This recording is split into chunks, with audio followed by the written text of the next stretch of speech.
Welcome to the Boneyard with Steve Robertson. As always, I am your good friend and host, Steve Robertson, here on the magnificent Monday edition of the Yard. Hope you had a good weekend.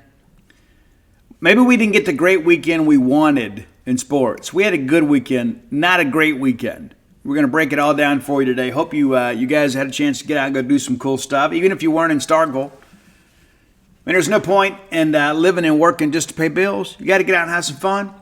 So if you're not in the greater Starkville area, or you're not a person that can get to games very often, we hope you watch this on TV and then maybe got out and, made some good use of your money other than just raising kids and paying the mortgage. That's a necessity of life. It ain't always so fun, but it's a good thing when you get out and go do some cool stuff with your family. I'm a big advocate of packing the car and having a good time. We had a busy Sunday, had a really busy Saturday and an even busier Sunday. To True Rest Float Spa. Thank you, everybody else, for coming out. The great reviews, man, it means so much to me. We believed in this business and in this product, and it's so incredible to see people come and get benefit from it. And as I told Dana, and I continue to say this, I've never worked anywhere where everybody left happy, where everybody left smiling. It's a much different dynamic than what I'm used to. All those years in retail, you always have customer complaints and things like that. But this product sells itself, man. I don't have to sell you. I just got to get you in the pod one time, and you'll figure it out from there. So be sure and visit our TrueRest.com website. But you can also check us out on Facebook and Instagram, TikTok, True Rest Starkville. Call 662-268-7601 to book. But, good weekend, and we're going to have a lot to talk about today as things are really heating up on the basketball side. Men playing well, women not so much. Baseball kind of had a mixed bag weekend and had a losing week when it's all said and done. We can ill afford to do that. We can't continue to have all these non-conference losses stack up on us. If not, we're going to have a record kind of similar to what we've had the last 2 years, and that just can't happen. It just can't happen. As simple as that. So we're going to break everything down, kind of look ahead to the week ahead of us. I know that we had some basketball pressers today, and I guess we have one tomorrow. And baseball Tuesday, Thursday, Friday, Saturday. Some people have already asked about early start times for Thursday, Friday. I'm told they're somewhat weather related, but I do know that Chris Simonis likes playing the 4 o'clock game. We're playing at 3. 3, and 2, I guess, if memory serves me correct. As we get closer, we'll talk about that. And Jackson State tomorrow night. Tigers are off to a pretty good start. And granted, they've played not so great competition, but they're 6-2. We'll have a full preview of the game tomorrow, and we'll be out there. Also, one of the biggest sporting events in a long time at Mississippi State is going to take place tomorrow night at Humphrey Coliseum. And it's a sellout. If you can get tickets on a secondary market, we encourage you to be there. We don't want any Kentucky fans there. When they do show up, we want to treat them as guests, but I'm a firm believer that opposing fans should be seen and not heard, like good children. So we need as much maroon as we can get in the building. You students, man, we're going to need your best effort of the season. Last week you had the big game against Ole Miss. You guys turned out. You were amazing. I'm going to need you to ramp it up about 10 times against Kentucky. This is a huge game. And again, one of the bigger sporting events that we've had in a long time, especially in Humphrey Coliseum on the men's side. Huge opportunity for the Bulldogs to play against a Kentucky team that played awfully well against Alabama over the weekend. A lot of people thought Kentucky was done. They took Alabama to the woodshed, man. What a game, though, right? Nuts, man. 202 points scored in that game. I think that's right. Crazy. So we expect a very talented Kentucky team to come in here and give us a real ball game. But it is the home court advantage for Mississippi State. Again, we need a raucous atmosphere, period. And for those of you looking to kind of double dip, you should be able to do that. Come over to baseball for a while, maybe congregate, then mosey on over to Humphrey Coliseum. You got an assigned seat there. But we need a tremendous crowd. We're expecting a big crowd, but we need the crowd to be participants in the game and not just spectators. So don't just go out there and sit on your hands and try to be entertained. We need you to go out there and give Kentucky all they want and then some. Don't throw anything onto the court. Don't do anything stupid. But go out there and with your voices, when your support of the Mississippi State Bulldogs, make it a very difficult place to play. Hey, let's thank our friends at Bulldog Burger Company. I love Bulldog Burger Company. I absolutely love them, and they love me. It's a great relationship. They've been with me for a long time. I've been with them. Matter of fact, I was with them before they were with me. Had a great experience with them from the very beginning. Me and my friend Brian Haydad. You guys know Brian. We went together for the very first time to eat at Bulldog Burger Company and kind of walked away and said, you know what? I think this place is going to be okay. Yeah, I think they're going to be okay. And now you look so many years later, Bulldog Burger Company's still here, still doing a great job. Expanded their burger empire, too. Now in Tupelo, now in the Ridge and Flowwood area. Again, here on University Drive, Gloucester Street there in Tupelo. Lake Harbor Drive in the Ridge and Flowwood area. Three great locations, all living up to the same standard. Right? You know how sometimes companies begin to expand and you see service and quality of food maybe diminish? No, not with Bulldog Burger Company. No, not at all.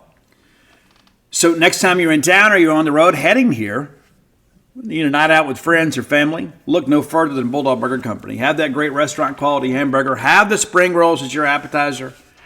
Maybe if you're not feeling like a burger, but maybe the kids are, have that BLT salad. I like it grilled. You may like it fried. That's perfectly okay. And get that chocolate shake to go or perhaps that bread pudding. I'm a huge advocate for dessert to go. Huge, huge. Bulldog Burger Company, the place where people go to meet, M-E-A-T. All right, our biggest story. Mississippi State rolls down to the PMAC. And huge win. We were hopeful to win this game. I don't know a lot of people that were expecting us to win. It's not some huge upset. I mean, this LSU team has just kind of been, as the kids say, mid. But we have been so bad on the road, you just couldn't have a ton of confidence about the game. I thought the matchup favored Mississippi State. I thought Tolu could have a good ball game. I just don't think they have anybody athletic enough to really compete with Tolu Smith. And the Bulldogs go down there and win by 20. And, man, this second half was not close. And, again, it's kind of nip and tuck for a while. State goes on a little run there to close the half. In the first half, to get into the intermission with a 7-point lead. In the second half, though, it's all Bulldogs. It is. I mean, what a great job Josh Hubbard did.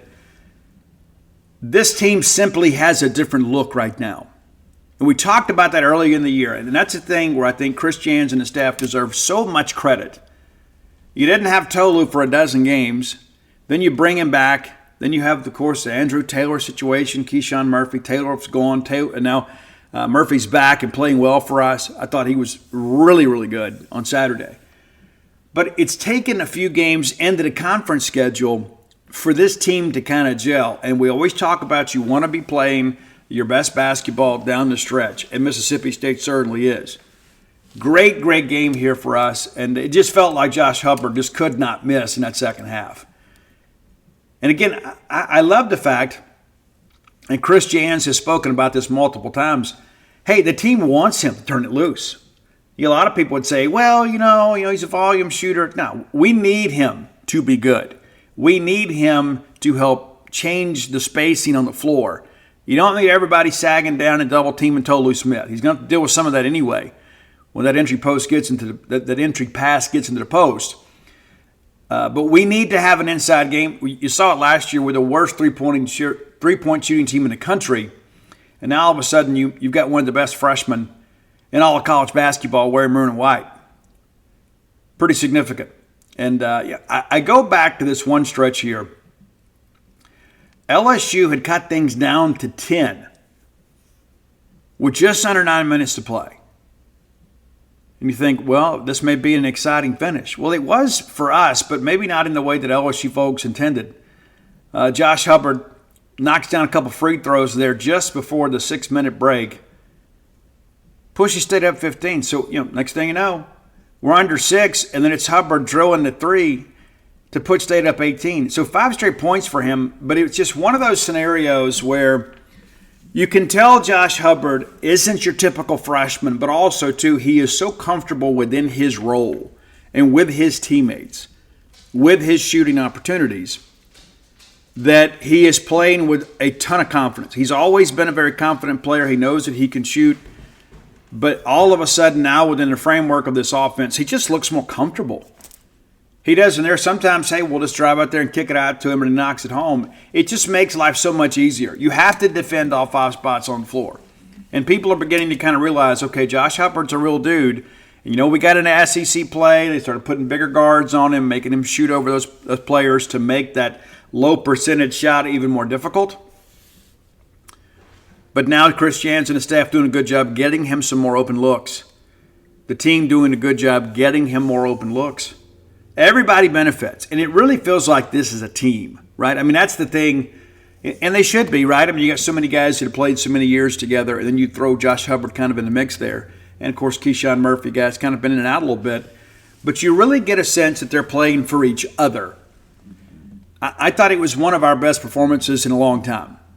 Not just in the Chris Jans era, even going back to some of the Ben Howland years. For us to be able to go down there in a place that, just saw LSU upset Kentucky at a buzzer. And it was a big crowd, but, man, it was quiet. There was no juice. I mean, Justin Farmer and I are texting when he's in the game, and I was like, man, it seems really quiet on TV. He goes, well, it is. There's just not a lot going on here. And I think a lot of that, too, I think, number one, LSU fans are very bandwagonish when it comes to men's basketball. They love football and baseball. They're just kind of okay when it comes to basketball. They call that place a Death Dome, but it's kind of a joke. But I think our team just basically took the crowd out of the game. And again, you look up here late with just over 4 minutes to go, and there's Hubbard ramming home another three. So it's 22 points. So that stretch there, 4 or 5 minute stretch there, we take it from 10 to 22. We double the lead. Guys, it gets as high as 27. And then you start thinking, we're just going to blow these guys out. And we did. Derek Fountain hits a three late, at the buzzer to make it a 20-point game, but he was really a non-factor. Unless we wish that kid to bed. He's a good kid. It just didn't work out for us here. And maybe if he hung around, maybe it would have. I think that's the kind of player that Chris Jans could have worked with. He's a blue-collar guy willing to get on the floor and do some good things. Let's look inside the numbers here, Josh. Bulldog fans, rodeo season is here. That's right, the Dixie National Rodeo. Get ready to roll, man. And I remember being a kid, that was like the biggest highlight for us. My grandmother would get us tickets every year, and me and my brother would wear our cowboy outfits. We'd put our boots on, have our chaps, our vest, and we'd go up there, and just in case one of the cowboys got a little bit scared to get on a horse or a bull, we were willing to do it. Yeah, for sure.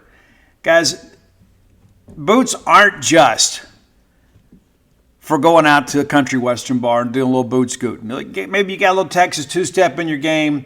Tecovas can make you look better than ever. Absolutely. And here's the deal, too. That's the thing, the versatility of Tecovas is you can wear them somewhere nice, or you can live life where you don't go gently. That's what Tecovas does for you. Yeah, it's a rugged, handsome boot. It's my favorite boot brand, and it should be yours, too. Be sure and check them out. Tecovas believes in Western for all people, and you can feel that when you go into their stores. When you walk in, you'll be greeted like family, offered a boot shine and a drink, and maybe even an adult beverage if you prefer. And you can get custom fitted for a new pair of Tecovas boots. You can get custom leather stamping or branding, whatever you need to make it feel somewhat individual. Look up your closest store at tecovas.com. But if you can't make it to a store, Tecovas delivers the most premium quality and most comfortable Western goods right to your door. Visit tecovas.com. That's TECOVAS.com. And you know what, partner? Point your toes west. Hubbard with 32 points. That's the kind of stuff that gets you SEC Player of the Week honors. You go on the road and you play a team that has had some big wins as of late, and you show up and you go 6 of 12 from beyond the arc, 9 of 17 from the floor, and drill all 80 of your free throws and set a career high. Yeah, that typically works well. Cameron Matthews, again, Cam didn't play much. People forget him. He had 2 quick fouls. The next thing you know, and I thought the crew said it best, is the fact that State had a lead at the half without Cameron Matthews, which in many ways is kind of, he's the blue-collar guy for us.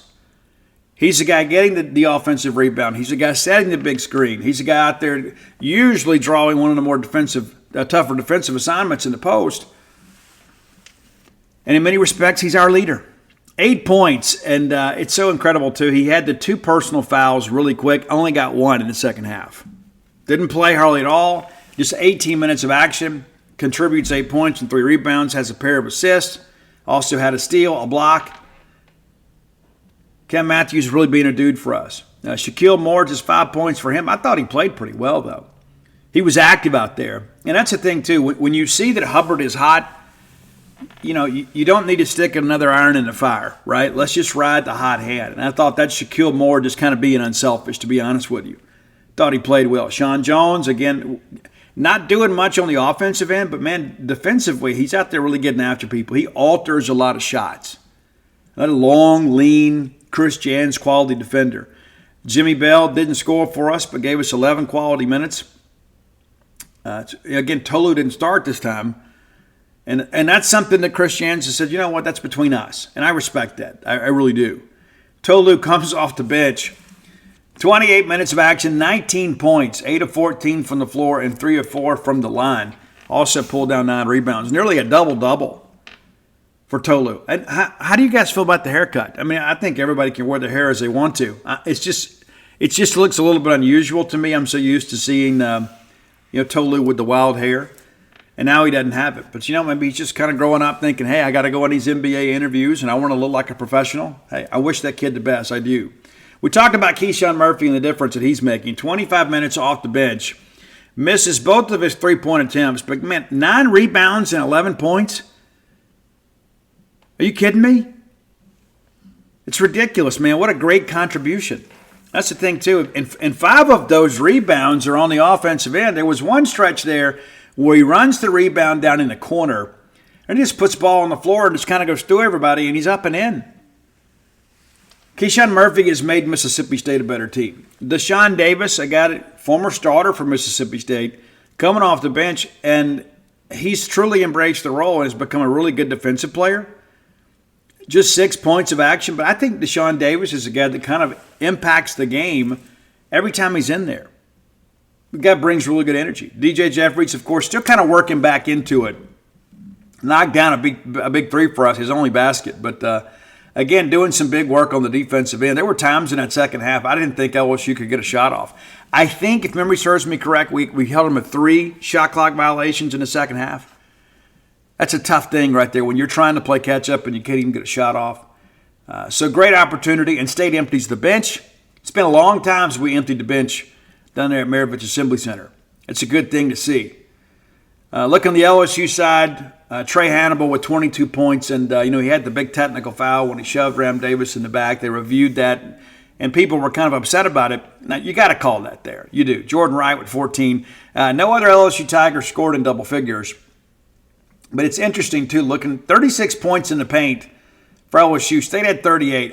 That's a bit high for LSU, I think. I wasn't expecting them to have even really close to the numbers that State had in the paint, but they do. Bench points for LSU, just a dozen. Of course, Tolu coming off the bench for State kind of skews the numbers a bit, but 41 bench points for State. Pretty impressive. State with 27 second chance points, LSU just 10. When you get on the offensive glass, it's a great thing. It's a great thing. And again, great win for Mississippi State. I don't care what the record is. I just know that how much we have struggled in road games. It becomes sometimes a self-fulfilling prophecy, right? You start, we're going on the road again, got to put on our jerseys. And I love those black State uniforms. I do. I love those jerseys. I don't know how you feel about them. I thought they were great. And a lot of people don't like us wearing black. I do. I like wearing black clothing. I thought those black uniforms with the big, bold State font were great. I thought it really, really looked good. And I hope that you guys buy a bunch of those jerseys for yourself and for your kids. I don't think you can ever get too old to wear your favorite team's jersey. So State 87-67 winners. Bulldogs advanced their record to 19-8 overall and 8-6 in the Southeastern Conference. And, it only gets tougher from here in many respects. And I think that's one of the things you look at and you're so excited because Chris Jans and the Bulldogs are winning the games they're expected to win and winning the games they have to win. It's an important aspect of it. Let's look back at the weekend that was. For those of you that maybe haven't kept up, maybe you're busy. Arkansas 15-point winners over Missouri. Man, the nightmare that is the 2023-24 basketball season continues at Como. Brutal, man. 73-88, Arkansas winners there. Florida 77-64 winners over Vanderbilt. Vanderbilt also ran. South Carolina goes to Oxford. Expected South Carolina win this game. Thought it'd be a little more competitive. The Gamecocks win 72-59. Of course, maybe you've seen the video from now. Flanagan with the forearm shiver that got him ejected. Eager to see if the league rules on that. Does he deserve another suspension, another game suspension? I don't make those decisions. But it was, the emotions just got the better of him. And you expect a veteran player to be able to abstain from that kind of stuff. But if you look at the other end, before the 5-iron that would have made Terry Taylor proud of Mid-South Wrestling fame, it was a little chippy on the other end. There was an unnecessary hip check. And Flanagan's got to be able to play through that. But it wasn't like it just came out of nowhere. I no way am I defending this, but I'm just saying it was a little chippy on both sides. And Flanagan made a mistake. But it wasn't like it just completely comes out of nowhere. It had been building for a while. We mentioned the Kentucky game, 117-95. I guess that's 212 points in that ball game. That's nuts, man. Auburn goes to Georgia, 97-76 winners. Auburn's just kind of quietly going about their business a little bit here. Tennessee absolutely drills A&M. It was a game for a while, and just in that second half, Tennessee's athleticism took over, 86-51 winners. And, of course, Mississippi State wins down at the Maravich Assembly Center by 20. Man, you got to love that. I do. I know you guys do too. Big, big, big win for Mississippi State. And, again, just kind of adding to the resume here. All right, let's look ahead here before we get to our standings and our schedule that's remaining. But Tuesday night, the game that matters most is going to be on the flagship. That's Kentucky at Mississippi State. That's going to be on ESPN. If you want to flip back and forth, Georgia's going to be at LSU. I don't know why you'd care. Vanderbilt's at Arkansas. Arkansas a chance to put together a couple wins here after playing Missouri and Vanderbilt. A bit of a break in the schedule for them. We'll look ahead to Wednesday when we get to Wednesday. But let's look at the standings as of now. And again, State has really elevated themselves as of late, having won 5 games in a row. The longest active winning streak in the Southeastern Conference belongs to your Mississippi State Bulldogs. Bulldogs now 8-6 in the conference, 19-8 overall. As we mentioned, 11-2 at home. And Kentucky, a 5-3 road team. It'll be interesting. It is. We'll spend a little time talking about Kentucky. Not a lot's changed, other than the fact they played well on Saturday. It's just so interesting, the John Calipari experience. You just never know what to get. All right, Tennessee and Alabama now tied it for first in the SEC, 11-3. South Carolina, Auburn, both just a game back. It's going to be a sprint to the finish. Florida, Kentucky, 9-5. And then there's Mississippi State all along, the only 8-6 team in the conference. And then Ole Miss, 2 games behind Mississippi State, A&M, LSU, all tied with Ole Miss. Georgia, Arkansas at 5-9. Vanderbilt, 2-12. Missouri, 0-14. Don't you think they're ready for basketball season to be over up there? You know it. You know they are. And I don't blame them. Man, what a dreadful year it's been. Pretty nuts when you think about it. All right, real quick here before we look at our remaining schedule, we'll talk about what's going on with Kentucky. Again, I think Kentucky, year in, year out, and it's not some hot take, they're always one of the most talented teams in this league. I think people undervalue their talent because they got off to such a difficult start in the conference schedule. Everything's just kind of going along. You lose to A&M, a game you expected to win. You lose at South Carolina, a game that, Lamont Paris and those guys just kind of come out of nowhere and just ambush people. And so all of a sudden you think, man, we still got to play Tennessee. And then they lose that game. But since we have seen them, they beat us 90-77 up there. And the game really, while the score shows 13 points, I really thought Kentucky was much better than us that night. We'll see how much we've grown when they show up at Humphrey Coliseum. The next game, they take care of Georgia, 105-96. Of course, they lose at South Carolina. They win at Arkansas, and everybody seems to, 63-57. Then they lose to Florida. That wasn't on the radar. And that game comes in Rupp.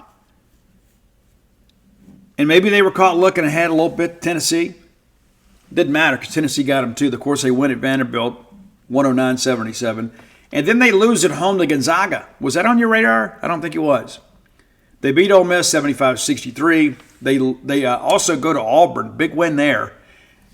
And they win 70-59. And I don't know, with young guys, there's always going to be some up and down. I don't know if they just thought, well, we'll just roll into LSU. We just beat Auburn. You just show up at LSU and you get beat. And you respond by just absolutely blasting Alabama 117-95. Again, Maybe it's worth your time and effort tonight when there's not much going on. Go back and watch that game again. Maybe you didn't get a chance to watch it over the weekend, but if you really love college basketball, probably worth your time. All right, now looking at Mississippi State's remaining schedule. And again, your Bulldogs have won 5 straight. The longest current winning streak in the Southeastern Conference. It started with a winning over Georgia. We're at Missouri, Arkansas, Ole Miss, OSU. And again, we talk about having to beat your contemporaries. That's the difference between being a good team and a really good team. Now, 4 games left on a regular season slate. And you look at these, none of these are sure wins. None. 2 at home, 2 on the road. Kentucky comes here tomorrow night. Saturday, we go to Auburn. If you're one of those kind of people, it's like, hey, Steve, I think I want to get on the road and go. The Bulldogs could use your voice, certainly. And all of our Southeast and Southwest Texas, Central Texas Bulldogs, we're going to need you to head to College Station next Wednesday. I think of the 4 games, even though it's a road game, that looks to be maybe the most likely of the wins.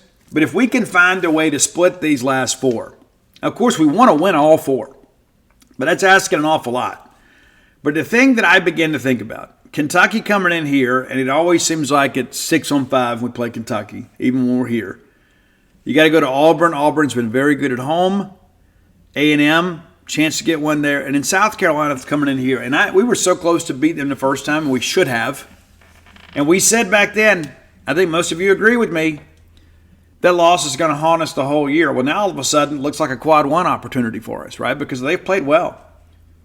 And so you begin to think here, and even a month ago, we said these last 4 games are going to be brutal. Well, now you look at them, the way State's playing, because it's a long season, and the way that these teams have played as of late, you begin to think, hey, we should be able to get up for these games. So I'd love to be able to get a split.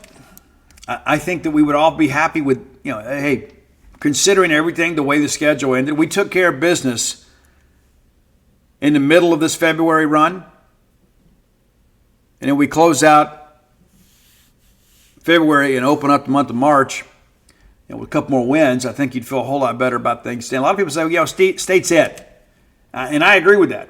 At 19-8, I think we're in. We certainly can't lose out, though. You win a couple. I don't think you have to win anything in the SEC tournament. But, man, if you do, you got a chance to play your way onto the 7 line. That'd be awfully significant for this team. And, again, Chris Jans and his staff just doing a great, great, great job of pushing this thing forward. So, again, if you can get access to a ticket tomorrow night, we need you there. We opened the segment with that same plea. We're going to do it again here. We need you to be in Starkville. Mississippi State needs you to be here. I know it's a work night. It's tough. It's a school night. But I can tell you this. I remember being a kid, man, and my dad bringing me to ball games up here and, taking the Natchez Trace back down to Canton. And, guys, I remember one weekend we went and saw State play against Will Purdue and Vanderbilt. You remember Will Purdue? Played in the NBA a long time. And I watched Chancellor Nichols just bully him all over the court. We win that game. That was right after Reginald Boykin had beaten LSU for the 2nd straight time. LSU's best friend, according to Hank Flick. LSU's best friend, Reginald Boykin. Boykin. He was great. But I remember those moments. And I can tell you, it's worth a cup of coffee to go build a memory that could last your kid a lifetime.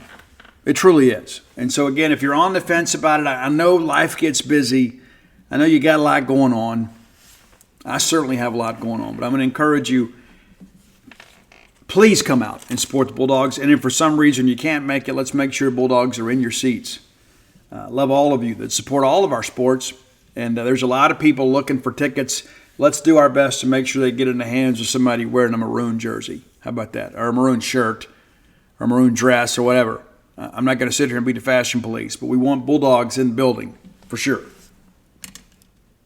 All right, time for today's top 10 list. And I knew it was coming. I did. And we'll get to that shortly. Let's thank our friend Blair Chandler at closewithblair.com. Guys, you guys have made Blair an even better friend to me. Blair has been a great friend to me for as long as I've known him. But Blair has reached out to me more than once. Says, you know what? The advertising's working, man. We're getting business from the Boneyard. And I thank you for that. So if you have mortgage needs, maybe you're looking to buy a new home, maybe you want to get a game day condo, maybe that's always been on the radar, and now you wonder if this is the time, talk to Blair, because he constructs for a loan that maybe makes sense for you, and you too can have a place here in Starkville. I got a lot of friends that got a game day condo, and they come up here, and it is one of the greatest things that they ever do with their life, right? It's like, Steve, I've got a place in Starkville. I can come up there, bring the dog or whatever, bring the cat, and then, we hang out in our own place, and one day we're going to retire there. We're going to sell the place. We're going to retire to our game day condo there in Starkville. I think it's a good plan, and maybe you should be thinking ahead for yourself. Hey, give Blair a text or call today at 601-500-2344, 601-500-2344. Guy's 23 years in the business, man. Nobody stays in any industry 20-plus years by accident. Give Blair Chandler a chance to work for you. You'll be glad you did. Visit his website, closewithblair.com, for more information. I knew it, but again, I knew it was coming. I knew when I did the Kiss years, the Bruce Kulick years with Kiss, I knew that some of you longtime Kiss fans, but Steve, you've never done the Ace years. Well, in some ways we have. I've done an Ace Frehley list. We included some of his solo stuff and some of his biggest moments with Kiss, but we've never done a Kiss list from the Ace Frehley era. So we're going to do that. Ace with a brand new album out, too. Just came out last week. I don't know if you've checked it out. 10,000 Volts. I listened to some of it today before the show as I was preparing your notes for the show. If you like the classic Kiss sound from the Frehley years, this is what it's going to sound like. It's Ace. It's Space Ace. It's our guy. And so probably the last hurrah for Ace. Okay, let's just kind of call it for what it is. I saw him with Alice Cooper over in Tupelo. Great show. Shout out to the homie Sam Denton. Got us great tickets. We sat right up front. And Ace is the guy you can blame for me being the way that I am. Because when I first saw Kiss and Ace Frehley, I said, you know what? This is what I want to be. I want to be like those guys, right? And it was so cool after he played the Shock Me solo in Tupelo. I got on my Ace Frehley shirt. Ace reaches down and dumps his Ace Frehley signature pick to me. To me.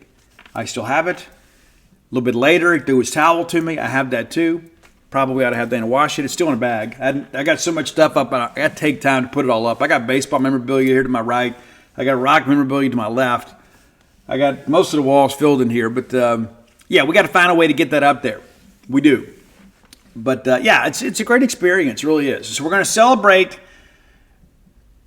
the Kiss years of the Ace Frehley era. And of course, Ace, a founding member. And you wonder where he got the name Ace. His name is actually Paul. But they called him Ace because they said he was an ace because he was able to get dates in high school. So he was an ace. And then ultimately, when they decided to wear makeup and dress up, he became Space Ace. Or the Ace Man, whatever, Spaceman. But he was Space Ace, but he's always Ace to me. So here we go, our Kiss greatest hits during the Ace Frehley era. Now, some of these songs, too, are going to be more Ace-centric, okay? Because we're celebrating Kiss, but at the same time, too, kind of featuring Ace. So number 10 is going to come from Ace Frehley's solo album with Kiss. You remember, for those of you that were alive then, everything was going great for Kiss, and so all four members did solo albums. Ace's sold the best. And I'm sure that absolutely burns Paul and Gene up. But Ace's solo album sold the best. And, of course, the big hit, of course, was a cover song, Back in a New York Groove. But I went with Rip It Out. That's the lead song, the first song on the first album, because back in those days, everything was vinyl. I guess we had 8-tracks, but we didn't have an 8-track player in the house at my grandmother's house. We did it at my dad's. He had the big console stereo. I'm talking about this big old magnets in there with that resonating bass. Crazy. So you had vinyl, you had the 8-track, you had to change a channel, that sort of stuff. But nevertheless, the number one song, the lead song on this album is Rip It Out. And I think that Ace solo album is super cool. It's more like Kiss than the other albums. And maybe that's the whole point of doing the solo albums for the other guys, is to kind of branch out musically a little bit. I think it made them a stronger band in some respects. All right, number 9. This is a song that was written by Ace, performed by Kiss, and vocalized by one Gene Simmons, because Ace just did not have confidence in his singing voice at this point. And so Gene sang this one. And there's some other songs in that catalog, the Casablanca Records era of Kiss, that Ace wrote, but Gene or Peter Criss sang the vocals on. But this is Parasite. And I love the dirty, filthy guitar on this one. I like it an awful lot. I haven't heard a remastered version, and I don't know that I really want to. I don't want them to change it. I love the fact that it's just, the whole thing is just kind of gritty. I love it a lot. But Parasite, number 9. Again, Gene Simmons on vocals there. Number 8, flashing ahead to the final time that all 4 original members worked on an album together, was the reunion, right? Psycho Circus. And I say welcome to the show. Ace only played on 3 songs on that album. Did you know that? It was billed as the reunion album, but Peter Criss is on like 1 or 2 tracks, and Ace is only on 3. And so there is some original material from the original members, but there were some studio musicians involved too. And there's some other albums that Ace was credited on, like Creatures in the Night, and even a song from The Elder that some of his parts were cut, or he really wasn't much of a contributor to the album. I did not pull any tracks from those albums, maybe just out of allegiance to Ace. But I wanted to make sure off Psycho Circus that we went with You Wanted the Best. And that's one that Ace did play on. Absolutely dig it. You know, that's the big thing when, Gene comes out, you wanted the best where you've got the best. And so that's kind of the genesis of that.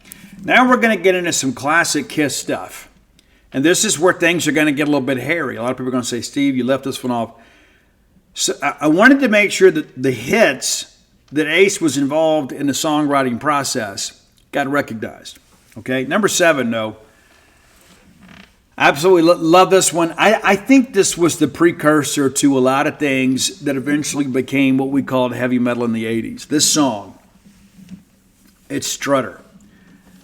Absolutely dig it. Ace and those guys still play it live. But I think this is when, Kiss obviously had a real affection for the lady folk. I assume they still do. But this was kind of, as we began to talk about maybe the infancy of kind of the sleazier part of rock and roll that really kind of began here. And Plaster Caster and things like that. I Stole Your Love, Christine 16. Can't sing that these days. All right, number 6, your man is working hard. He's worth the deuce. Love it, man. Absolutely love that track. It's one of those songs, too, and you put on, to me, it makes me drive faster. I got to be careful. I got to set the cruise before I put on some of this classic Kiss. But yeah, deuce, man, love it. Now, arguably, there's some days that I can convince you that this song is my favorite Kiss song. It's probably the one that I sing in the car the most. And maybe it's because I love the original, but the song, in many respects, was reborn to me when Skid Row did their EP B-side Ourselves, and they covered this great Kiss classic, Come On and Love Me. I absolutely love it. I love everything about it. It's so smooth. The vocal delivery is great. The bass line is great. It's just pure rock and roll, man. I love it. I do. And I think when you work through Paul's vocals on this is Paul just really, really in the pocket.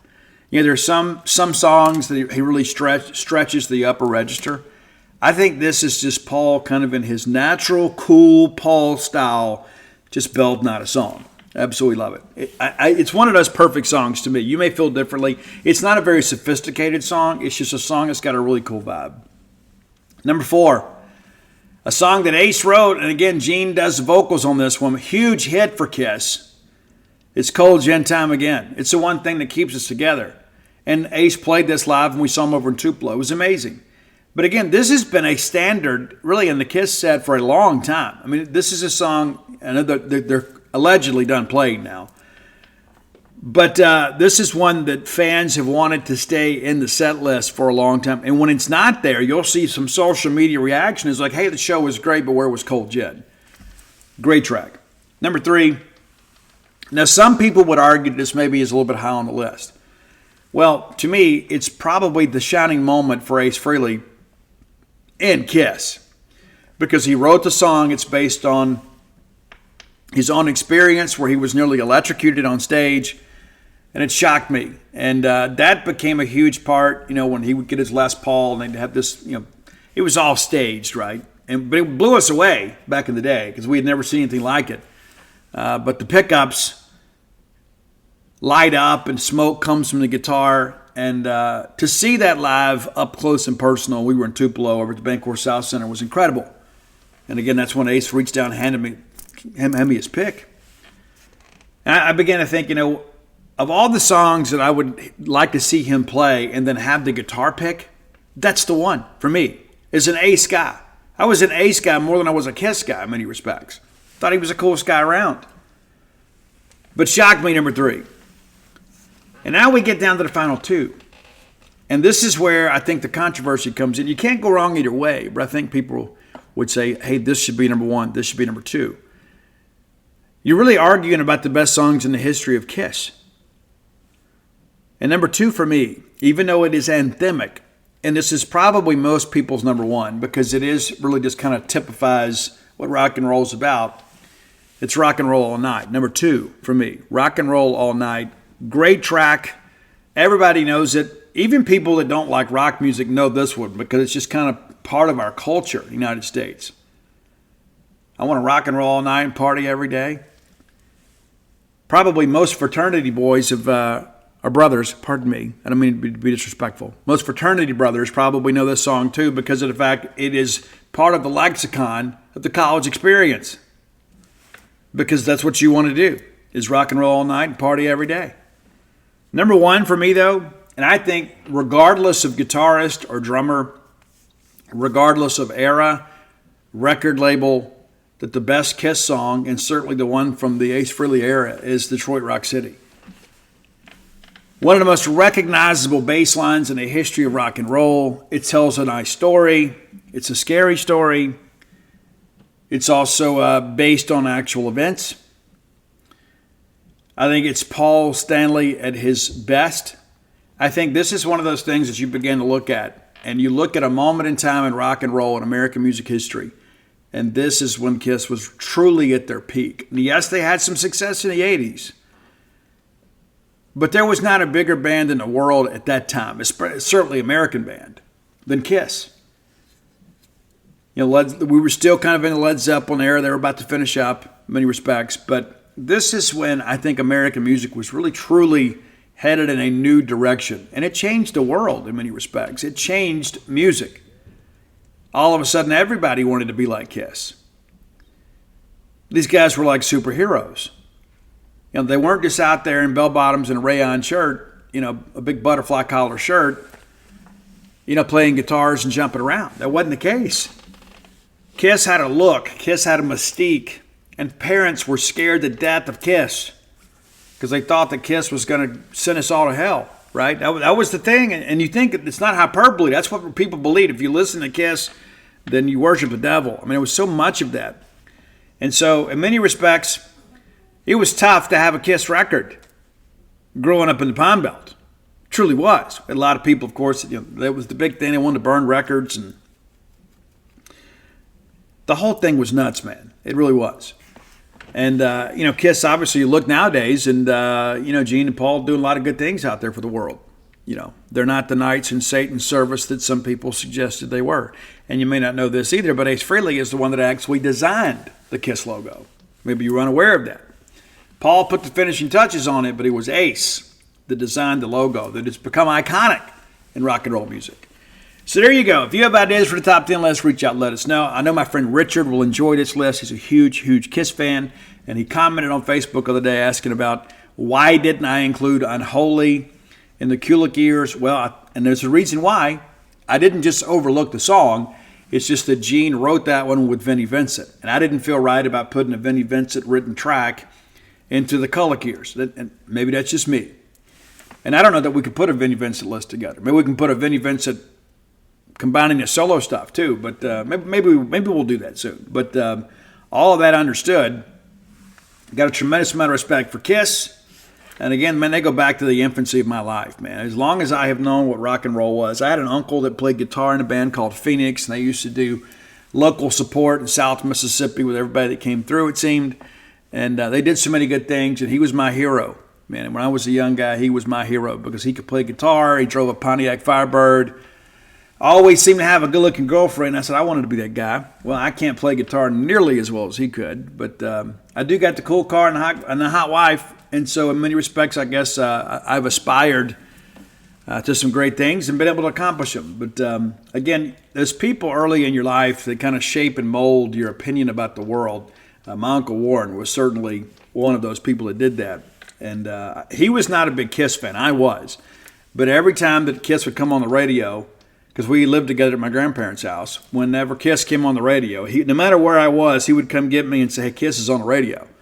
Because we couldn't dare have a Kiss album in Reverend Warren Jefferson Selman's house. There was no way we were going to be able to have a Kiss album in the house, but we could hear them on the radio. And so it's a much different day and time nowadays. You know, back in those days, if you missed your song, you'd have to call back and request it again and wait a couple of hours for it to come home. But that's what we did. We sat around and listened to music and looked at each other. That was fun. That was life, right?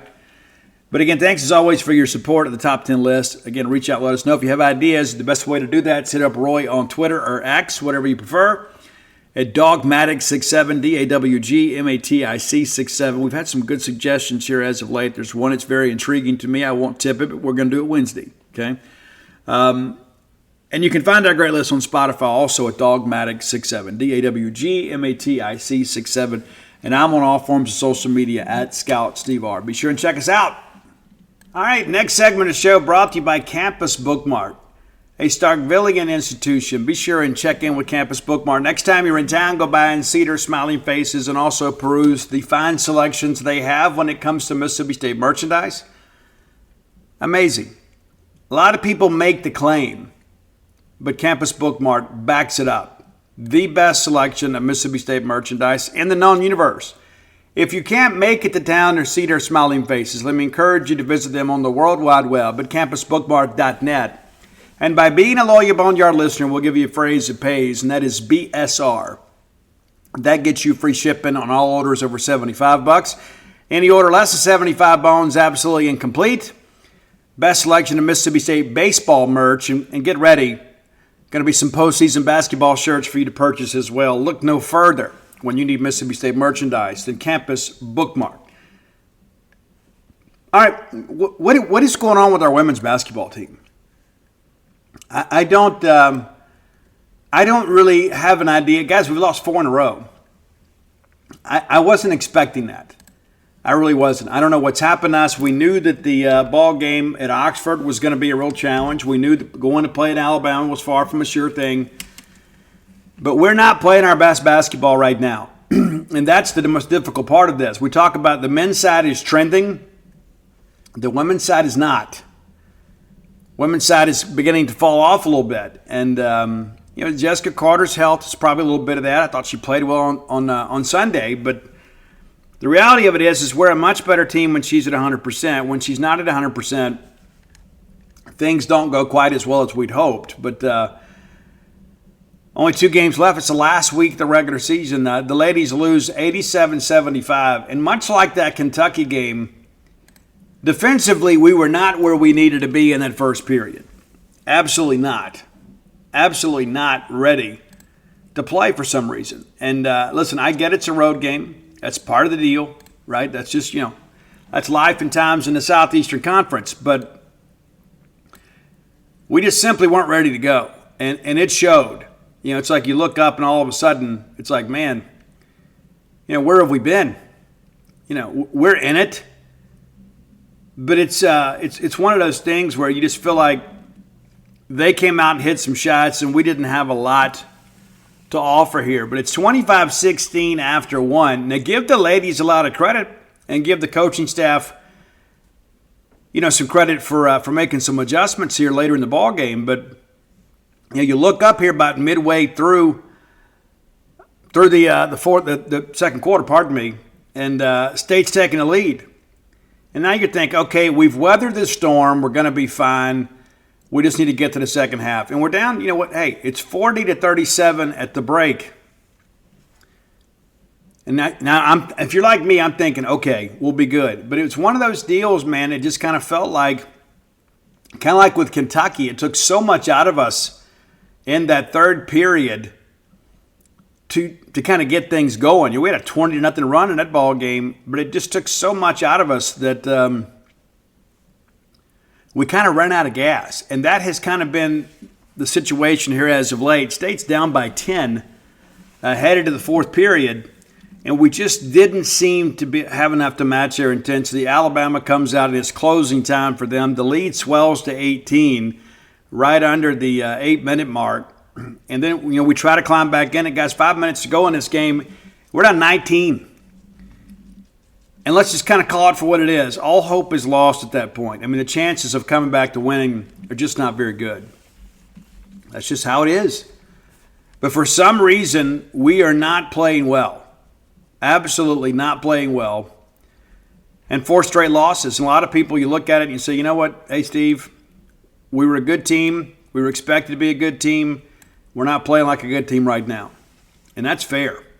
That's absolutely fair. And that's when I begin to work the magic in my mind. I begin to ask myself, kind of where did things go wrong? And the only thing that I can pinpoint is the fact that maybe Jessica Carter's not quite 100%. She's going to play through it because she's a warrior. But State now 20-9 overall, 7-7 in SEC play. And again, we go from a situation where we were the 4th team in the SEC and set up with a fairly favorable schedule. We've lost 4 games in a row. That's tough, man. It truly is. And again, in Humphrey Coliseum, we're 10-5. Away from Humphrey Coliseum, we're 10-4. So it's not like we just been a bad road team. Had a couple road losses here as of late, but also got some pretty big road wins this year. The win at Arkansas, win at Florida. Those are not insignificant games. You win at Texas A&M. And so now the final week here, and State needs some juice down the stretch. We need both of these. We'll preview them on later in the week, but Thursday we're going to be at Auburn, so we'll talk about that a little bit on Wednesday's show. That's a game we got to have, and then Missouri is here for Senior Day on Sunday, and that's the end of the regular season, man. And then next week we get into the SEC tournament, and we are losing our way into some pretty poor territory when it comes to this tournament. We got to turn it around. It's as simple as that. I can't sit here and pinpoint exactly what's going on with the team. And I also can't sit here and say, well, hey, if we just change this. Because when you begin to look at what's happened here in the last 2 weeks, it's just, we've kind of lost games in a lot of different ways. But one of the things that I would point out is we have not been able to close. You go up to Oxford, and we got absolutely ambushed by Florida here, right? And that game was over. The fourth period essentially didn't matter. But you go to Oxford and you have a chance to win that game and it ultimately end up going to overtime. And same thing happened with Kentucky. So the last 3 ball games down the stretch, we just haven't been the fresher team. I don't know if it's something to do with our rotation. I don't know if we just got tired legs under us. Maybe we need to dial it back in practice a little bit. I don't know. But I know that we have to get these 2. There's no ifs, ands, or buts about it. We got to get these 2. Before we get to baseball, we'll take a quick look at the SEC women's standings. But, this is not the position that I hope to be in, nor that I expect us to be in. I really thought that we would play well down the stretch. And we didn't. And our 3-point defense was a bit of a challenge. Ole Miss is at Missouri tonight, in case you were looking for something to watch. That'll be available always through the ESPN app. Also going to be on the SEC network. If you don't want to mess with the rest of it, that's fine too. That's fine. To each their own.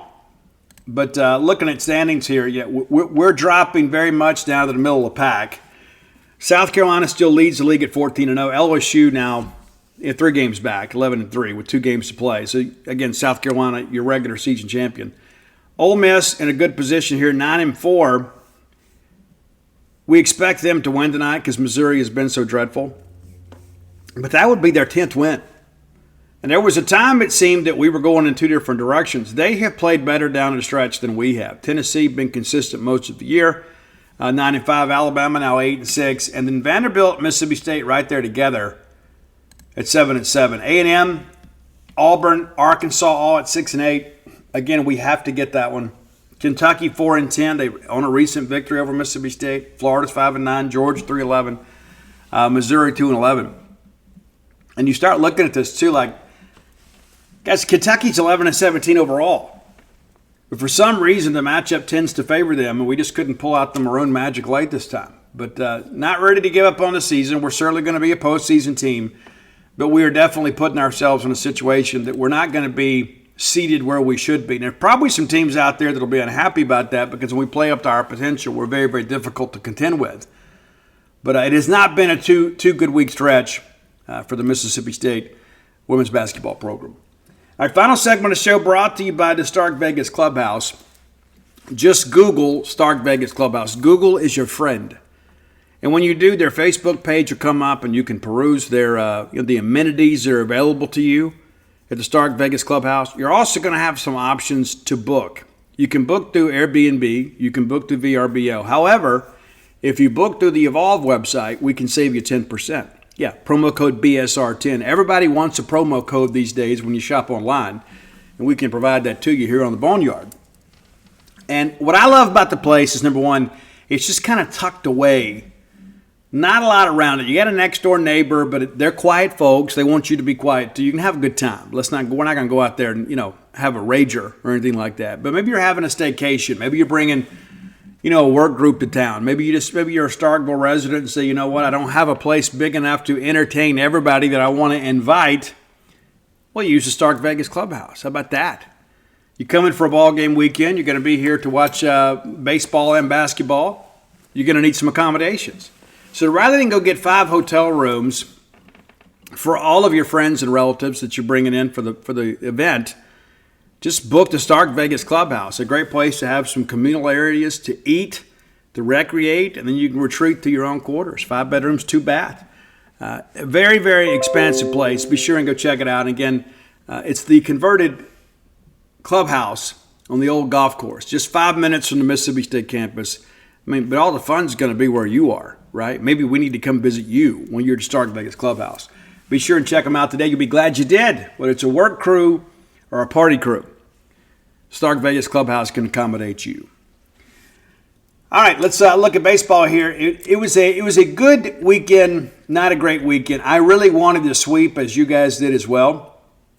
No real surprise there. And I projected that these would be relatively low-scoring games. Well, Georgia Southern didn't score much a couple of games, and then Mississippi State didn't score much in one game. And ultimately, that's kind of how things went. The team that could score won, and the team that didn't lost. It's funny how that works, right? When they put a scoreboard up, that's usually how it works. But we'll go quickly through this. But the thing that I think about, number one, when the schedule first came out, we thought Georgia Southern may be our most difficult non-conference opponent. And then as we got closer to Air Force, people were like, oh, I think Air Force could be a tournament team. I haven't seen anybody with any real credibility to have said that. But Austin Peay obviously is a better team than we expect them to be, but we didn't play baseball. Let's just call it for what it is. We got ambushed by those guys, and maybe we just thought too much of ourselves. But as far as weekend series go, we knew Georgia Southern was a team that hosted a regional 2 years ago. They do get some cast-offs from Georgia Tech, and places like that. And Georgia's very much a baseball state. And in case you've forgotten, in case you haven't kept up, Austin Peay now 7-1 on the year. They've won 7 straight. We'll keep a tab on that. They played Maryland, Eastern Shore over the weekend, 15-5, 10-0, 14-3. Yeah, they'll get Gonzaga tonight. But, Austin Peay may be a little bit better than we anticipated. I know they're better than I expect them to be. When I saw those transfers, I was like, this could be intriguing. And it was. They lose ball game 3-2 and 13-10. We should have won them both. We all know it. All right, but Georgia Southern came in, and again, we thought it would be a test when the schedule came out. And then after the week that State had with Austin Peay, there wasn't a lot of confidence within the fan base, and we needed a team to kind of stand up and play well. And I thought we did for the most part. we really struggled pitching on Saturday, and we'll get to that. I don't know what's going on with Mississippi State's Hell State website. I do not know what's happening with this. We did the website refresh, and it's like now all of a sudden there's just not, it's not as user-friendly. It's not. I'm not trying to be rude or mean to anybody or disrespectful, but the website refresh has been kind of tough. Let me see if I can get this box score to pull up from here. No, can't do it. Box score not available. So we'll have to do it by memory. Nate Dalton was outstanding. Outstanding on Friday night. Looked like a bona fide Friday night guy. No questions about that at all. It really looked like he was going to be a dude. A lot of people questioned, how do we use him? Is he the first guy in the bullpen? Does he pitch twice on the weekends? Do we make him a Friday night guy? Well, Justin Parker threw him out there last Friday against Air Force, and he was good. He wasn't great, he was good. He had full command of everything in this ball game. Nate strikes out 15, held him at his 16 hits, and punched out 10. And he was really starting to fade when they pulled him. I'm glad we didn't wait longer than we did. We could have pulled him after 6 because even the 6 was a little bit shaky. The next thing you know, get a runner on in the 7th. He rolls up a ground ball, and then we pull him. But he was fading a little bit. He was. And Nate's a competitor. He would stay out there until his arm fell off if he had to. But it was a great effort by Nate. And that's the thing, too. When you look at the commonality between the 3 victories on the weekend, State got 2 quality starts, got wins. On Saturday, State didn't get a quality start, and State lost. And sometimes, as I mentioned yesterday, that's kind of an oversimplification of things. But it's amazing what happens when you get decent starting pitching. You start chasing the game, you're in bad luck. Bottom 2, the big scoring play here, Dylan Cupp, the freshman. And Dylan's a guy, they're tinkering with the swing just a little bit. And it's a guy who likes going backside, but comes through with a 2 RBI single. And again, finally a timely base hit, right? That's the thing that's kind of remained elusive for this team. Over the weekend, we got a few. Not so much on Saturday, but this is the first one of the weekend. Is Dylan Cupp drives in Kohler and Hyzak to make it 2-0. Guys, that's all the scoring there was. Until we get to the 7th, and Nate leaves the game to a tremendous ovation from our fans. We really do baseball right up here. Gavin Black comes in and gives up a tank. Solo shot to Jonathan Jamie, makes it a 2-1 ball game. And right now, there's a part of me at this point when I'm sitting in the press box, I'm thinking, I hope we don't waste this starting performance like we did Cal Stephen a week ago. Gavin gets out of the inning with no further damage, and then State does what good teams do. In the bottom of 7, we answer the 1 run. State's able to get a couple guys on base. Wild pitch allows a run to score. And Hunter Hines taps on home plate. And now all of a sudden it's a 2-run lead again. But with our bullpen issues at times, you begin to ask yourself, Steve, is that enough? We still got to go get 6 more outs. Can we do that without Nate and navigate through these 6 outs without allowing the game to be tied? We're able to do that. But more importantly, we got some very much insurance in the 8th, and Dave Mershon's now back in the lineup, as you guys know, working as a DH, and he's about ready to get back on the field, as Coach Simona says. But Mershon lines out at center field. Johnny Long tags and scores and makes it a 4-1 ball game. And then Dakota Jordan doubles down the left field line, just kind of pulled that ball in the bag, smashed it pretty well, and Amani comes in to score, makes it 5-1, and the bullpen makes it hold up. So a great opening victory, and again, I know some people sweated it out, but I like a good pitcher still, provided we win, right? I'm not as big a fan of these church league softball game type scores, but again, State gets the early lead. Nate makes it stand up. He turns the ball over to the bullpen, and even though we give up a solo shot, and listen, I'm going to be honest with you, when Gavin Black comes in there, guys, it's 2 outs in the 7th with a 2-run lead. We're challenging the hitter. Okay, that's my philosophy, and it should be everybody's. Because a solo home run can't get you beat. Yes, it gets them closer, but I don't want a closer or a relief guy to come in there and just kind of nibble. We're going to go at the guy, and if he hits a home run, he hits a home run. Well, he did. And then we bounce right back and get the next guy out. the inning's over. And again, as I mentioned, State answered. So you really didn't lose anything there other than the shutout. So good opening win for State. And Georgia Southern certainly got back on us that Saturday. And if I had told you going into the weekend, it's like, hey, Cal Stevens is going to struggle, you wouldn't have believed it because he was so dominant last week against Air Force. Even though we lost that game, it's one of those deals you look at and say, you know what, hey, we're okay here. We're okay here. But, guys, Cal could not hit his spots. That's the thing when I began to work through all this over the weekend. It's like watching him, even in the early going, he just never looked comfortable to me. Never at any point did he look comfortable. The whole way through the ball game until they pulled him out of the game, he never looked like the guy we saw last week. And so based on what we've seen through the fall and the spring, the guy you saw against Air Force is really more in line with what we've seen. Maybe a little bit better because it was a game, right? So maybe the competitive juices get to flowing a little bit. But what we saw on Saturday has really not been consistent. There have been some outings where he gave up some hits, but no Bulldog pitcher was really missing any bats on Saturday. But you go back top of one, guys, it's 4-0 before we even get a chance to swing. And we're just not built to chase a game like that. We're just not. That's an important part of it. But Jared Brown was a double early on, drives in the 2 runs, and then Sean White gets a hit, drives in 2 more. It's 4-0. Top of 3, the bleeding continued. It's a 7-0 game after 3. And let's be honest, I think you all felt like I do, based on how we have swung the bats so far this season. The game was over. It was just a matter of what the final score was going to be. And we had some opportunities. We did. We loaded the bases and got nothing out of it. There's some other opportunities that we had. We did get the one big hit there, kind of got back into it. We pushed a run across there in the 3rd to at least break the shutout. That's Dave Mershon was able to get Joe Powell in to make it 7-1. Joe Powell, subject of Sunday's feature, talking about salvation and his journey to Mississippi State and second chance at college baseball.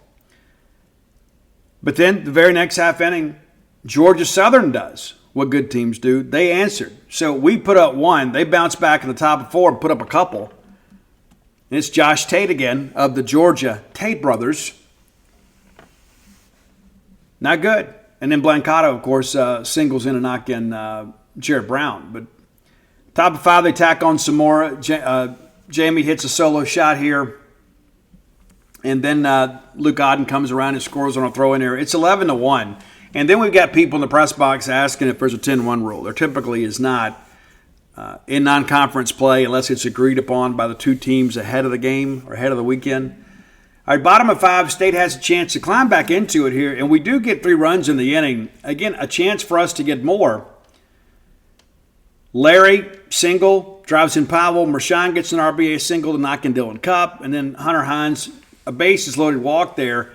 But we've got him on the ropes there, bases loaded with 1 out,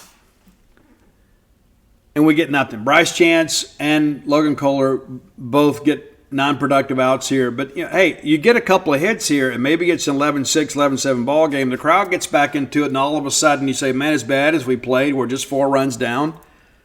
We got a chance here. Got a chance. Never could get anything else going. And I give them a lot of credit for pitching it as well as they did. The guy on Saturday, the starter, did not do well against Maryland, but had a good outing. But David Smith comes out of the bullpen and really shut us down. We just really had no answer for David Smith. We really didn't. And he was much different. You had the soft toss and lefty, the first half of the ball game. Then you bring in the power arm on the right side. And he was a short armer, too. It was amazing to me how he was throwing so hard with such an awkward delivery. But he was able to get it in there. You begin to ask yourself, man, if he could just fine-tune some things mechanically, he might really throw hard. But David Smith credited with the win. Cal Stevens charged with the loss. Looking at extra base hits here, just really not many for Mississippi State. None, as a matter of fact. There are only 3 extra base hits in the game. All of them go the way of Georgia Southern. It was an abysmal loss, but it was a total team loss. It wasn't a situation that you look at and say, Well, if the pitching had been there, guys, the pitching wasn't there and the hitting wasn't there, we get beat 11-4. Defensively, we played okay. But set up a rubber match on Sunday. And that's when things you begin to go back and kind of look at with all this. Is I'd like to be going for the gravy game on Sundays rather than the rubber game, but that's ultimately what happened to us. But it was very much a ball game for a while until the state bats got going, and then you got in that bullpen a little bit. And typically what happens on Sundays is teams tend to run out of pitching. So you see some elevated scores here. But I thought the Bulldogs actually played one of their better games of the young season. And again, it is encouraging to see on back-to-back Sundays, number one, State get a great outing. And maybe a great's too strong a word, but a good start from Gerangelo Sanchi. That was big in both games. He goes 4 innings last week, goes 5 this week. Really, really good weekend for him. But Georgia Southern, again, first inning jitters, and then we dealt with that last year with Gerangelo. It's like, man, if we could ever get out of the first without giving up any runs, we're going to win this ball game. And then lo and behold, we give up a run in the first inning against Georgia Southern, but that's all they got. The only hit of the game against Gerangelo came in that first inning, and that's just a guy doing a great job of hitting, right? 2 outs, runner on at second base, and just kind of, the bat finds the ball, and you just kind of guide it to the outfield. You don't try to do too much with it. You just take it the other way. Again, just throw the bat at the ball. You make some contact, and the run is home. And that's how it remained. 1-0 until the 5th. And the big hit, the big RBI, base clearing hit, has remained elusive for this team. And then Bryce Bean's chance comes up and doubles into the left center field gap. The ball goes all the way to the wall, allows everybody to score. Really good speed on the bases for the Bulldogs. Larry, Mershon, and Jordan. Jordan, of course, scoring from first. He was a man on a mission. They had no chance whatsoever. And then Bryce pulls up there at second. And again, a chance to kind of get some things going here in this inning. But the fact that we finally got the hit and the lead, you could really feel, as Lamona said, the air kind of came back in the building. I think everybody was tight. The fans were tight. The team was tight. It's like it's 1-0, and we hadn't been able to spell this guy. Another left-hander, Ty Fisher, had really kind of kept us bottled up a little bit. And the thing about it is, until you prove that you can hit those soft-tossing lefties, you're going to see a bunch of them. A bunch of them. That's the way the game of baseball works. All right, bottom of 6, State able to tack on a little bit. Dave Mershon, who had 4 hits on the game, singles to center to chase in Amani Larry. It makes life so much easier for Dave, too, even though he's a switch hitter, that Amani's getting on base, and all of a sudden David's having to face a pitcher in the stretch more times than not. Gerangelo, again, outstanding. Absolutely outstanding. And just stacking up zeros on the scoreboard. Bottom of 7, Connor Hyzak didn't start. Aaron Downs did. Aaron nearly hit a home run in his first at bat. The ball's robbed at the fence. Had a couple of those this year. But Hyzak comes in and goes 2 for 2 in his 2 plate appearances, and both were significant, without any question. Both were great. So he slashes one there to left, which scores Bryce Jansen and Hunter Hines.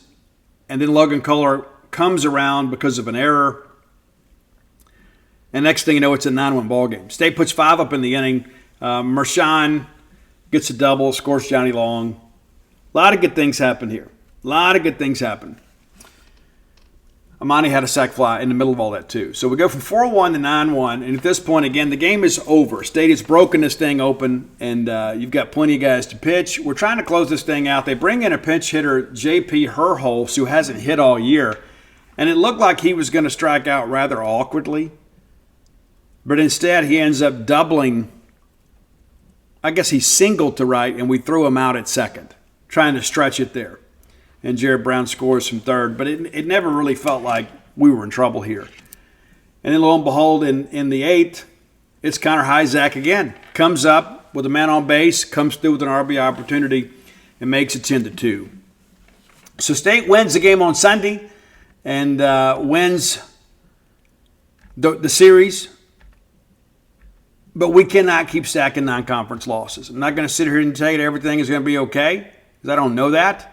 But here's what I do know. I do know that the kids played hard for us yesterday. I've read some things out there too, and it's incredible to me that it's always somebody that claims to have a source, and they say, well, Lemonis has lost a team. Guys, that's just not true. I've seen no evidence of that, and I'm around the program probably as much as anybody that's not in the program, but there's just no evidence of that. None whatsoever. That become when we have a bad loss.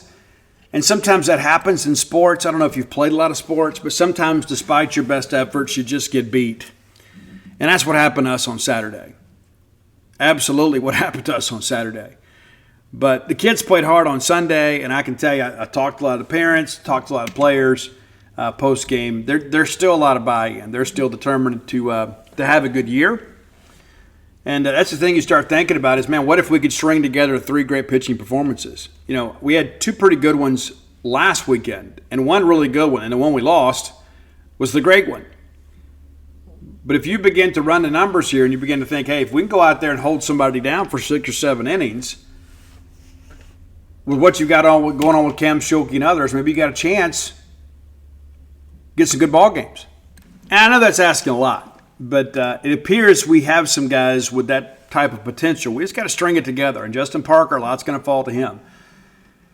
All right, take a look now through 8 games. Your leading hitter is Amani Larry, who's hitting .382. He also leads the team in runs scored, hits, and doubles. Maybe you were unaware of that. He also has an on-base percentage of .463. That is really good work from your leadoff hitter. Hunter Hines, even though he has struggled at times with lefties and the strikeouts are still a little bit higher than we need them to be, they're 8, which is not the team lead. Hunter's hitting .333. We need Hunter to get going, for sure. He hadn't hit a home run yet, got 6 RBIs. Dakota Jordan hitting .290, but man, I don't know how well he's seeing the baseball now. I think at times he's trying to do too much. I'm not being critical. I'm just kind of making an observation here. But he's got 12 strikeouts, a ton of strikeouts so far from a guy that we need to be a contact hitter, a guy that we need to really lead this team, especially in power numbers. But he's got a couple of home runs now, and maybe that's part of the problem. Maybe we're focusing too much on hitting home runs rather than just hitting line drives.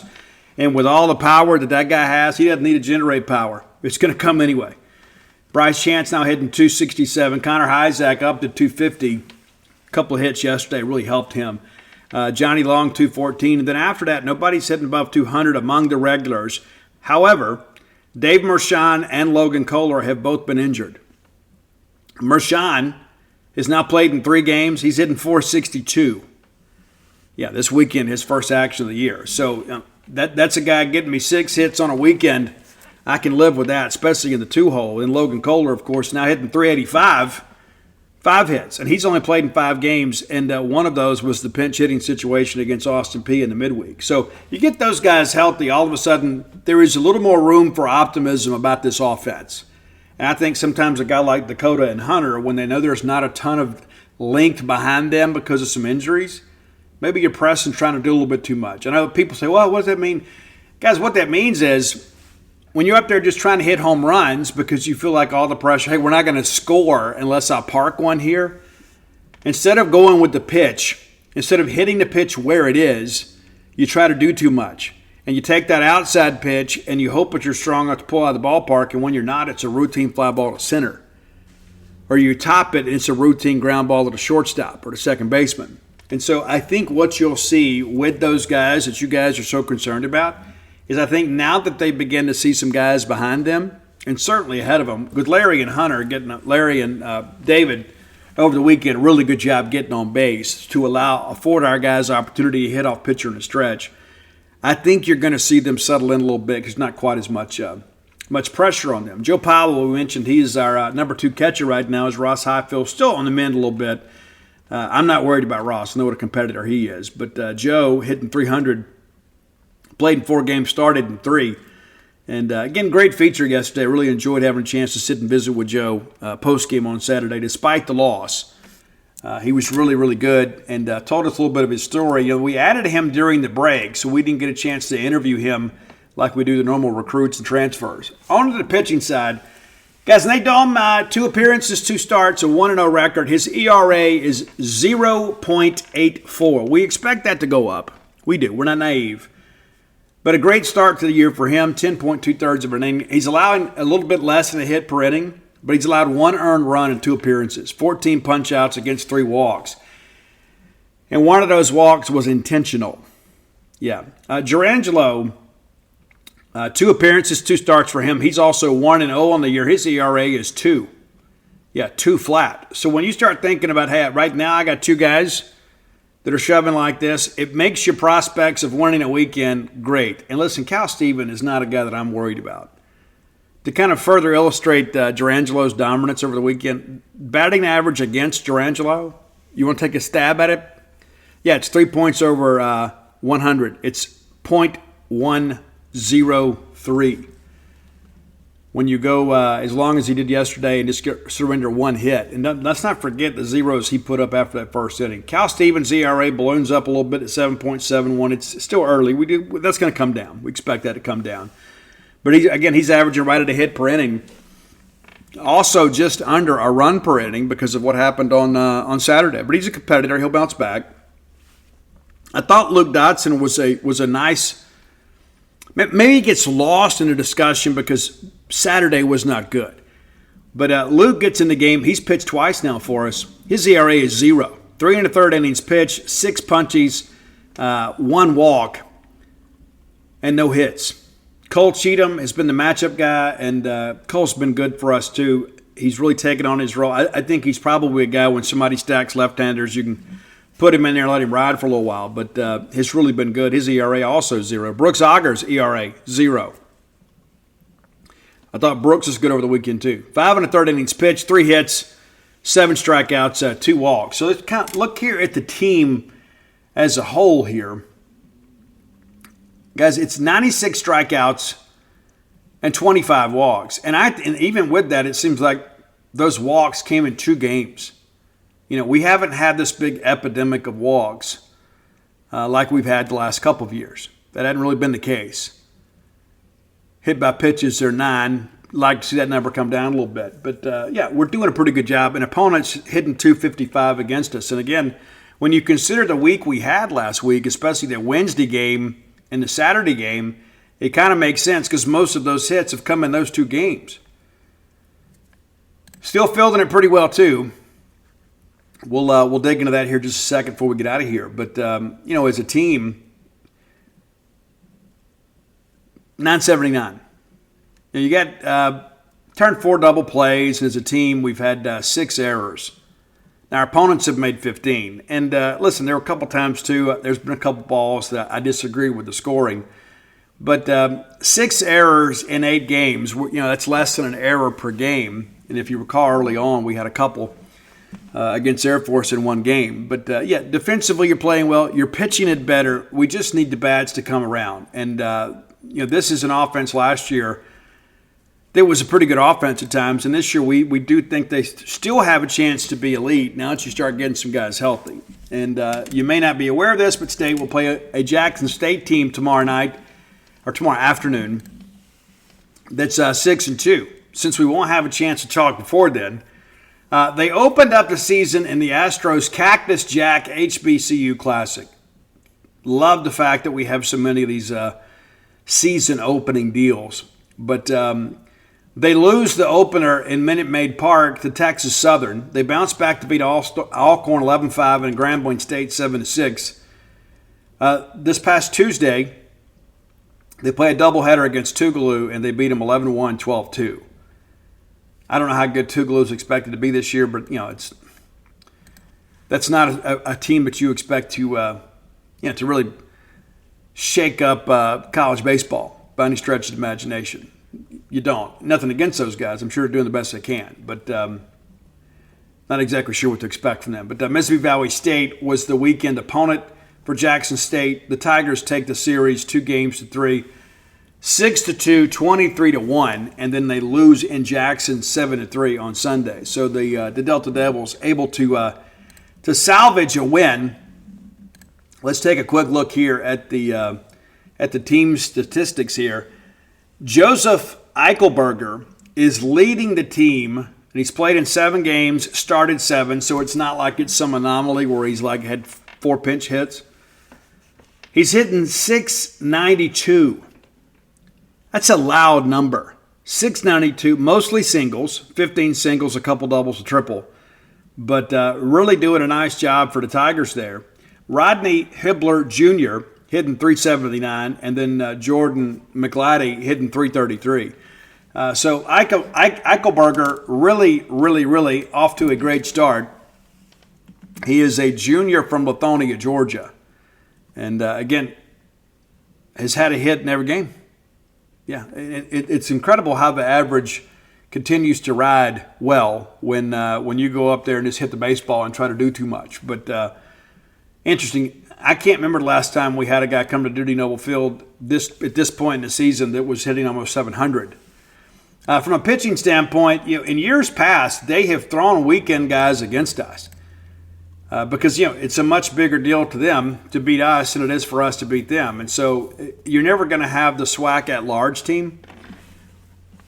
So you begin to kind of ask yourself, why would you do that, right? Why wouldn't you just want to win your conference? But they've done it in the past. But Isaiah Williams leads the team. He's a 2-0 record with 2 starts. Also has a complete game. He's pitched 13 innings. Not sure if we see him. Batting average against is .196, 20 punch-outs against 6 walks.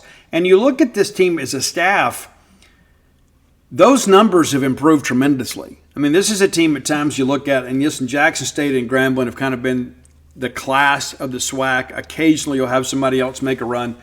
But they love their baseball at Jackson State, and they've had some great players over the years that have gone on to major league success. But it's right at just over a 2-to-1 ratio strikeout to walks. And when we've played some SWAC teams in the past, it becomes a walkathon. But 78 punch-outs for them against 32 walks. And 9 of those walks, Christian Womble, one of their regular starters, who's actually started 2 games for them, has got 9 of those walks. But outside of that, the numbers are really good. And so, listen, this is a team that's going to come in here. Should they have a talent to compete with Mississippi State? Probably not. But don't be surprised if you look up halfway through the game and it's a ball game. I'd love to come out there and put up 10 runs in the first inning. I'd absolutely love that. I think it'd be absolutely amazing. But I don't know that that's going to be the case. Right? And you don't either. We've had some SWAC teams come in here and give us some trouble. It's true. I guess we've lost to one. We lost to Texas Southern, Lamona's second year, maybe. Maybe I'm misremembering. I think it was in 2020. But looking back again, I don't know what they're going to do pitching wise. But last week against Tougaloo, and they had the doubleheader. They started Stevens Spurgeon Jr. and then brought in Tyshawn Patty. So we'll see midweek SWAC pitching. We should be able to handle that. I don't know where we're going to overanalyze that and break it down, that kind of stuff. The reality of it is the state should be able to win that game. But it's a Jackson State team that's going to come in here with some confidence and, hey, let's try Mississippi State on for size. Now, reminder, too, your series this weekend against the Mount, St. Mary's of Maryland, Mount St. Mary's of Maryland. They will come rolling in on Thursday. So we will preview that series on Wednesday because it is a Thursday, Friday, Saturday deal. And then we're going to head down to Pearl next Tuesday. So be prepared for that. A lot of baseball coming on the next weekend. The Evansville Aces come in. And the next thing you know, after we finish up down in Biloxi, we're going to be getting ready for some SEC baseball as the defending national champs come in.